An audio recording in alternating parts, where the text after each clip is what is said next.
Earlier on the podcast, I talked about some interesting regulations coming out of China and how I think they're going to impact AI globally.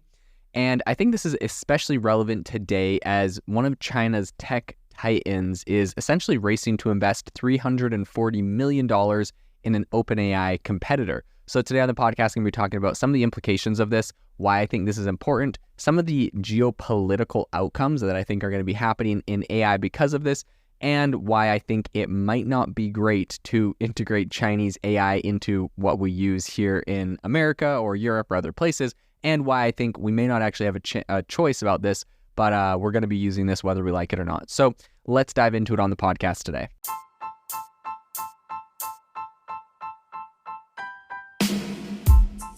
Welcome to the world's #1 AI podcast, AI Chat. I'm your host, Jaden Schaefer. Make sure that you go to AIbox.ai, link in the show notes, to join the waitlist for our new AI platform. We're going to be launching an incredible platform that allows you to build anything you want with workflows in AI. So you're able to chain together ChatGPT and image generators and audio generators to make really powerful apps for your organization, or you can host them on our marketplace and actually generate royalties from them. So make sure to go to AIbox.ai and join the waitlist. In addition, if you like the podcast, if you could do me a massive favor and please leave us a review on Apple or Spotify or wherever you listen to your podcast. This helps me be able to get better guests on here as they check the reviews to see how you guys are liking it. So if you could please do that, I would really, really appreciate it. Have you ever wanted to start your own podcast? I record and publish podcasts on a platform called Spotify for Podcasters, and I absolutely love it. Essentially, you can upload from your phone or computer, and it distributes to every platform that plays podcasts. They support video podcasts, and you can make money on the platform with ads or even podcast subscriptions, something that has made my life so much easier as a podcaster. So if you're interested, I highly recommend you give it a try. You can download the Spotify for Podcast app or go to spotify.com/podcasters to get started on your podcast today. Zipu AI has just secured $340 million. Obviously, right now we have, this is happening amidst a really big US tech kind of China divide.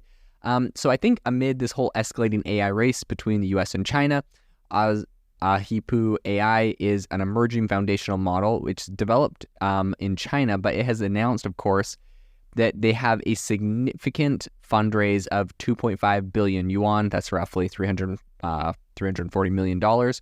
This development, I think, really kind of illustrates a larger narrative of two separate landscapes, one dominated by US giants like OpenAI and Anthropic, and other essentially China, which is having kind of some emerging AI powerhouses. Now, the reason I think all of this is important, if you've listened to my recent podcast on Chinese regulation, they've recently announced, essentially, they have said that if you don't want to get blacklisted and you want to be able to train AI in China, you cannot put anything into the training data that, number one, China is actively censoring with their, great Chinese firewall or whatever.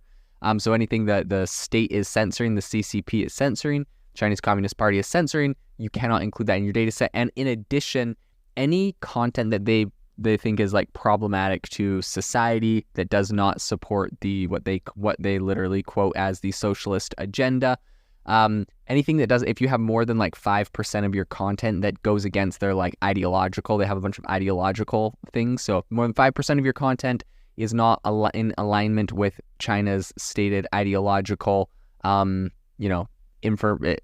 essentially ideological lines, constitutions, then your AI is going to get banned. And in addition, if you just train anything that is against anything that they're currently censoring, you'll also get banned. So I think that's important because we know that everything coming out of China, all of these AI models coming out of China, obviously are going to be heavily censored to the Chinese Communist Party's agenda. So it's interesting because as obviously they're raising a ton of money, $340 million in this case. But with all of this, I think it's important that we are aware and having conversations about what happens when this AI leaves China, comes to America, is incorporated into tools that we use here, what the implications of that are. So this was established back in 2019, and essentially Apu's AI's origins can be traced back to the eminent Tsinghua University. So the company was initiated, it was kind of by Tang Ji, who's a distinguished professor at the university's Department of Computer Science and Technology. And the funding news arrives obviously during a very sensitive period where there's a lot going on between the US and China. I think the Biden administration recently really tightened exports and they have some regulations on NVIDIA's AI chips to China, which is a move that I think is going to challenge China's ability to develop large language models.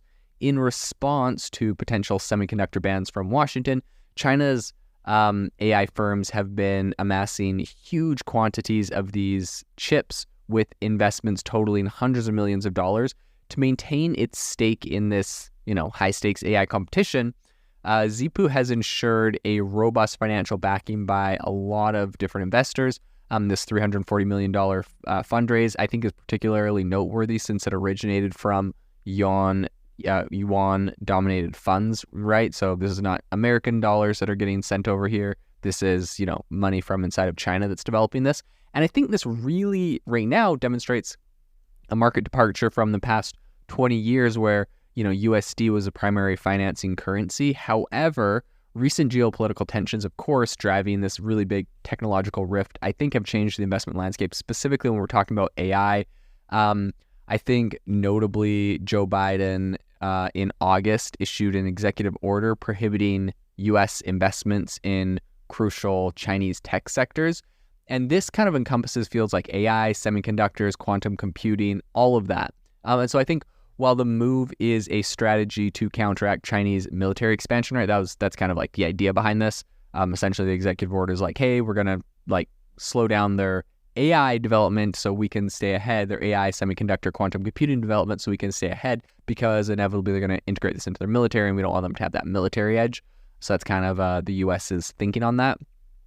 I think it also kind of cast a shadow over China's China-focused American venture capitalists. So as a result, we saw a bunch of different companies, right? We saw Sequoia Capital China and GGV Capital. They both underwent some rebranding or structural changes to kind of adapt to the shifting environment. I think this led a bunch of different venture capital firms, including Hongshan, which was formerly Sequoia Capital China, Sunway Capital, and Hillhouse Capital.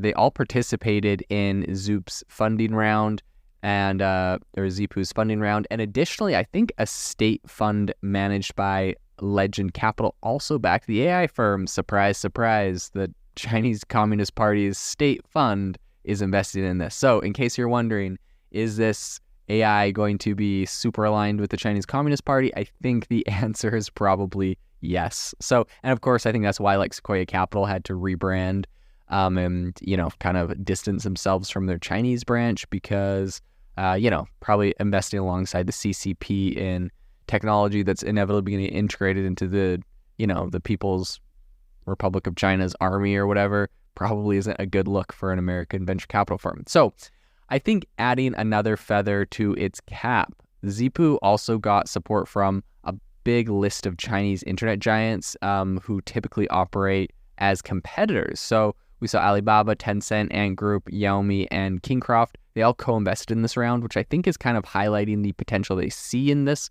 or maybe they're just being blackmailed by the Chinese Communist Party. Who knows, right?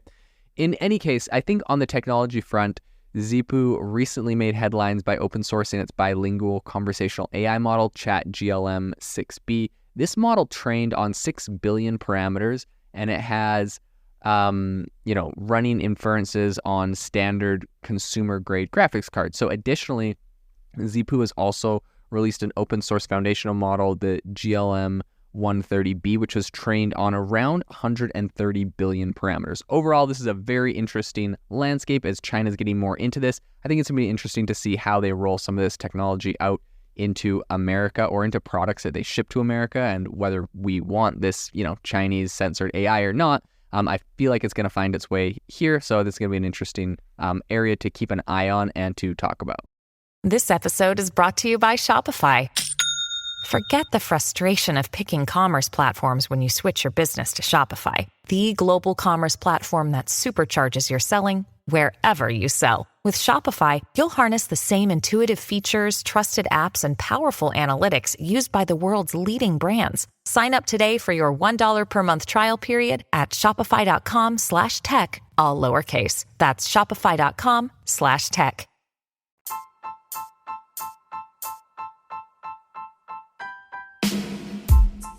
Thank you for listening to the AI Chat Podcast. If you enjoyed the podcast, I'd appreciate it if you rate me wherever you listen to podcasts. And if you're looking for an innovative group of AI enthusiasts, make sure you check out our Discord channel and also our Facebook community. It's obviously a lot more interactive than a podcast where we can actually share software tools, prompts that we're using in everyday AI. I'll leave a link for those in the description below.